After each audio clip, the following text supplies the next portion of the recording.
ऐसा कहते हैं महिलाओं को दो चीज़ें सबसे ज़्यादा पसंद है, एक तो है गप्पे और दूसरा है गोलगप्पे. तर मग तुम्हाला कळालंच असेल की आजची रेसिपी कोणती आहे.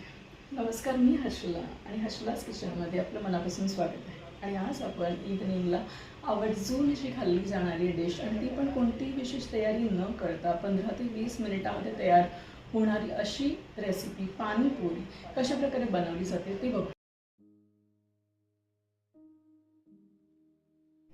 पाणीपुरीसाठी लागणाऱ्या इन्ग्रेडियंटची लिस्ट मी ते मेन्शन केली आहे.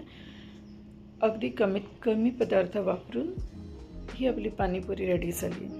जेव्हा मी असा बेत केला होता, डिसाईड केलं होतं, त्यावेळेला काहीही साहित्य माझ्याकडे नव्हतं, म्हणून मी अगदी आयत्या वेळेला बाहेरून 2 ते 4 पदार्थ आणले. ते म्हणजे पुरी, बुंदी आणि तिखट आणि आंबट गोड चटणीसाठी 2 ते 3 पदार्थ, जसे काळे खजूर जे मी ज्याच्यामध्ये बिया नसलेल्या घेतले आणि ते पाण्यात भिजत टाकले. इथे चिंच पण घेतली, आपली साधी जे किराणाच्या दुकानामध्ये मिळते ती भिजत टाकली आणि त्याच्यामध्ये गूळ एकत्र केला आणि त्याला एक शिट्टी लावून घेतली. त्यामध्ये व्यवस्थित आपण वाटून घेऊन आंबट गोड चटणी आपली रेडी होते.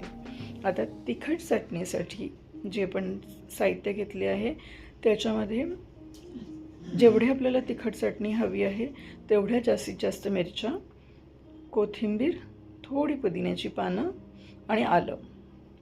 चव येण्यासाठी जर तुम्ही पाणीपुरी मसाला वापरला तर अतिशय उत्तम, पण जर तो मसाला नाही आहे तर चाट मसाला आणि जिऱ्याची पावडर, थोडंसं मीठ पण तुम्ही टाकू शकता.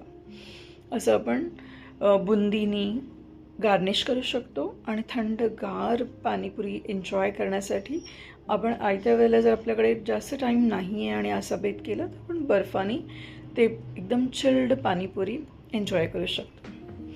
आणि मला वाटलंही नव्हतं, पण इतक्या लवकर ही पाणीपुरी बनवून रेडी झाली आणि सगळे कोणालाही काही माहिती नव्हतं घरी आणि घरचे इतके खुश झाले.